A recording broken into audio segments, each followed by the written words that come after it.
Hello everybody and welcome back to the second shelf and to another recent reads on Sunday video. The video, in case you are new, because I have a couple of new subscribers. Thank you very much for finding my channel and sticking with me.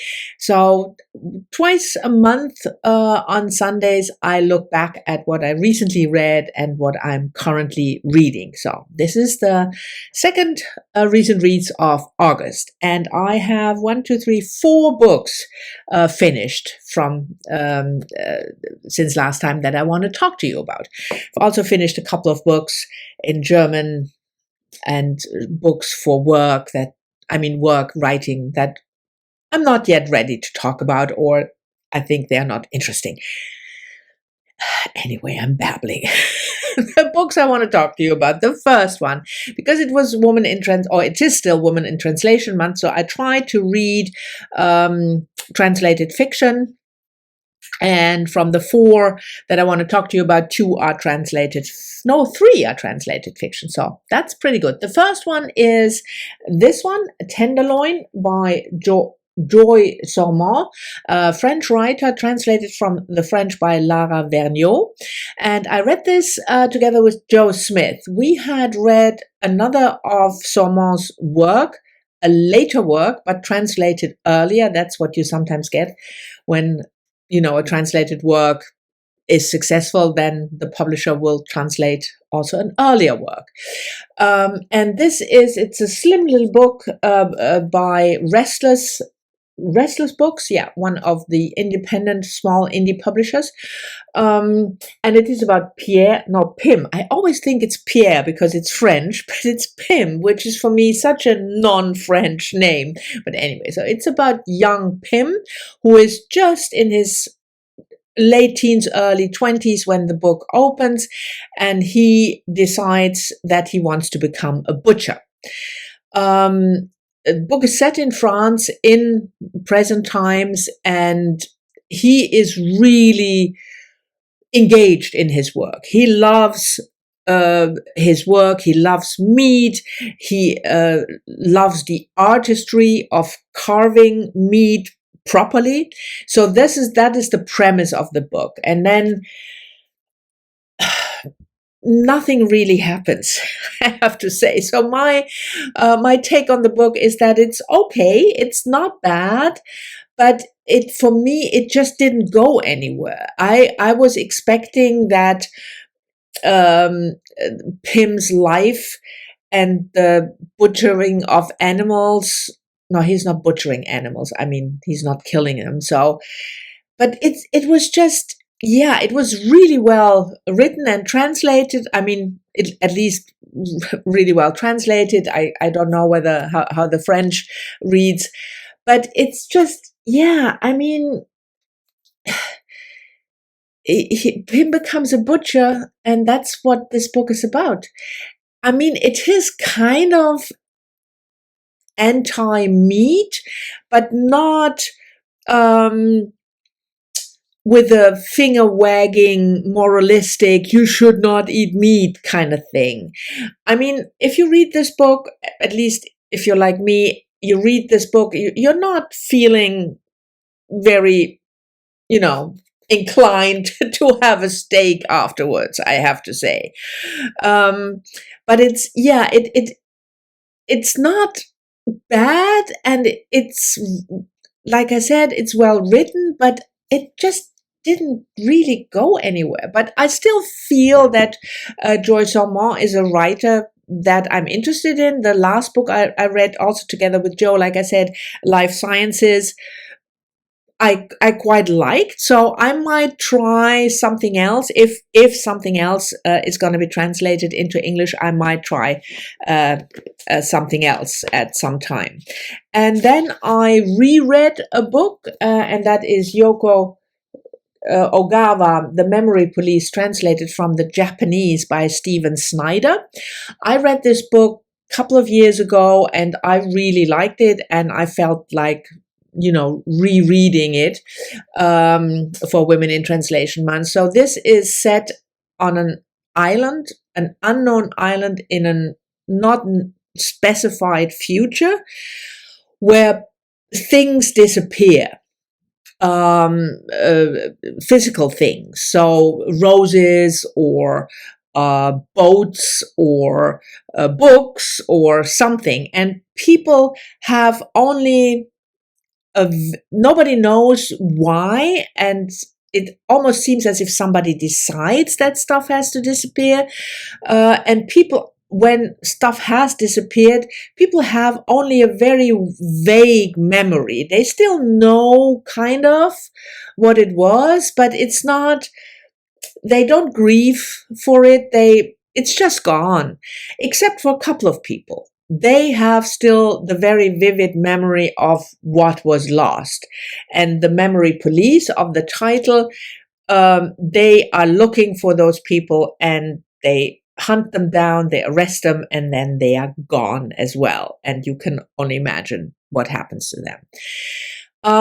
I will say this is not a book.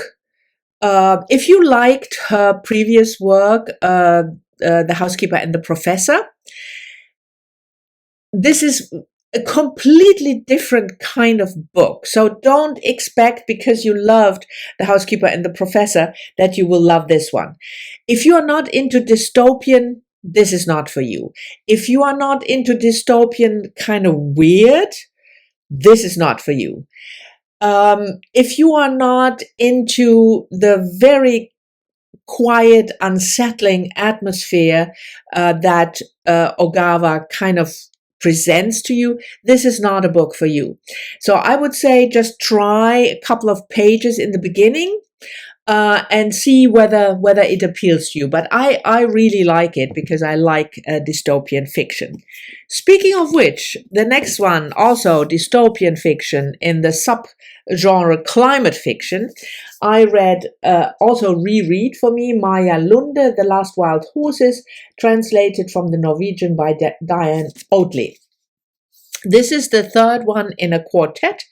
The Bees, The End of the Oceans, The Last Wild Horses, and then the next one will come out in November or something.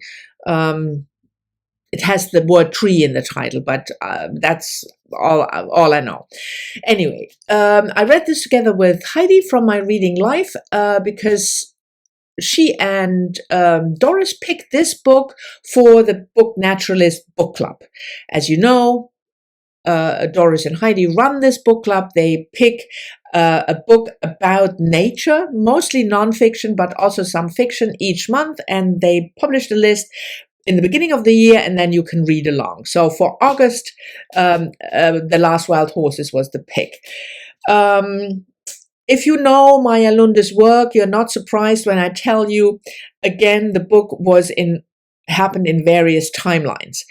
You have the very far future, you have the past in the 19th century, and you have kind of the present, which is in the 1990s. And it's all about these specific horses, wild horses from Mongolia. And the historical part is some Russian explorer wants to find these horses and bring them back to Russia to exhibit them in the zoo. Then you have the present day timeline where a female researcher wants to re-free a couple of these wild horses in Mongolia because they are almost extinct, at least in the wild. And then the futuristic dystopian timeline is when the world has gone to shit. Sorry for my French. And there is rain constantly. We are in Norway, and a woman, Eva, with her daughter Isa, she lives on a dilapidated former zoo or animal farm, and she has two of those wild horses in her care, a mother and her foal. And then the story takes off from there. What I really like about Maja Lunde's work is that she explores ideas that are very topical for if you're interested in climate and climate fiction, climate change. So in this book, her main theme when it comes to climate is conservation. Why do we want to conserve or preserve a certain species? And how we approach that topic through the centuries. So in the 19th century, it was all about finding the species, capturing them, and then showing them to the world in captivity. Later, we try to get animals into the wild again, introduce them into the wild. And the question is always the same. Why do we want to do that? How much do we want to interfere into nature in order to preserve a certain species? Why is it important at all? And she explores these themes by telling a really good story. And of course, then there are other themes like, children. She's always interested in the parent-child relationship. In all her books, you have a relationship between a parent and a child. No different here. So there are other things in the book as well, but the main climate theme is conservation and preservation. I really liked it. I thought I really loved spending some time again with this book.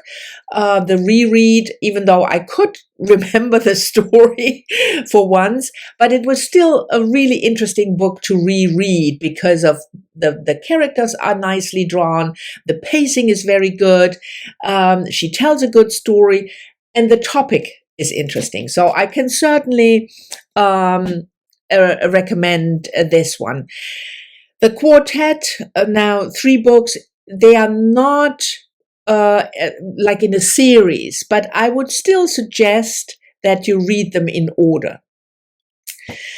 The next book was a book of nonfiction that I read together with Terri, and I always get her channel name wrong because she has various handles on in social media, so Instagram, but I think if you just look in the description box, there's the right title. Because last time I think I said Miss Terri Reads or something like that, but it's Miss Terri Talks Books. Anyway, we read White Album by Joan Didion, her second essay collection published at the end of the 1970s. Still all about California. Joan Didion was living in California in the 1960s until the end of the mid-1970s, something like that. And these are organized by theme. You have 4 parts. The title, The White Album, and then you have California Republic, a part about women, sojourns, and then the morning after the 60s ended. So it is about life in California in the 1960s, and it's political. She talks about all kinds of topics like water management or the governor's mansion, but also about women. There are a couple of essays in here about female artists, Georgia O'Keeffe, for instance, and it is kind of like as if you had a camera on California in that time period and you just watched what happened. So she is not talking about I rephrase. She takes a certain minor detail like the governor's mansion or how water is managed in California, or lifeguards in California. And then she tells their story, and beneath all that is a bigger picture of life back then. I think she is an excellent observer, or she was an excellent observer. She is not moralizing. That's something I really, really hate in essays, when they are trying to tell me what I should think about a certain situation. And she has a way with language. So it's not every essay was good for me. I had the middle part, Sojourns. They just didn't speak to me. Those 5-6 essays didn't speak to me that much. But for an essay collection, there was enough in there that I really, really loved. So it was a joy to read it, and it was a joy to read it with Terri.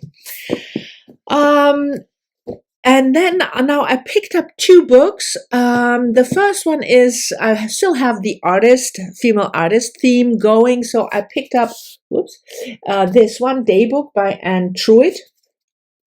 I will put a picture up here, if I don't forget, of her work.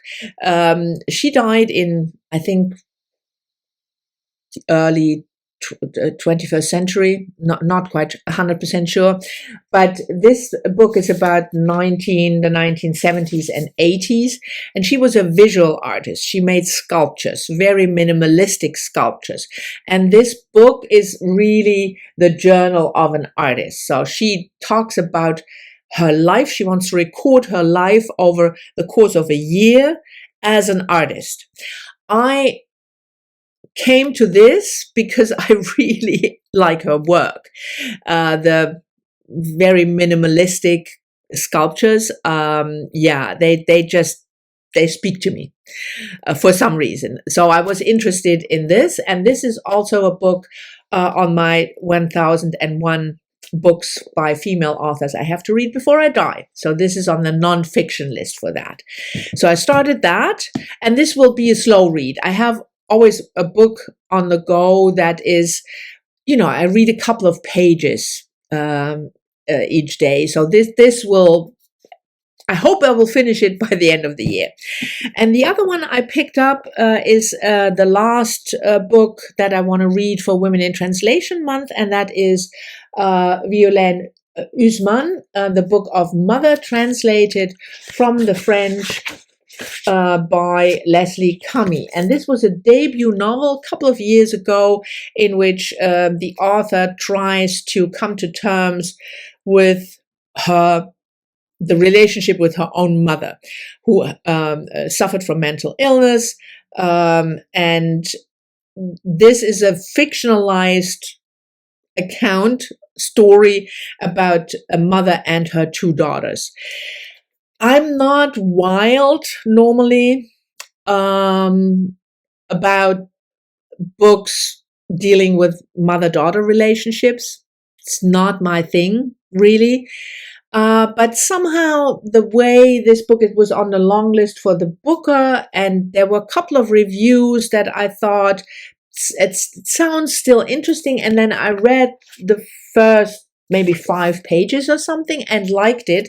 So I thought, despite the fact that I'm not normally into that topic, I will give it a try. So we'll see whether I'll finish it or whether in the end it turns out it was not for me. I will keep you posted.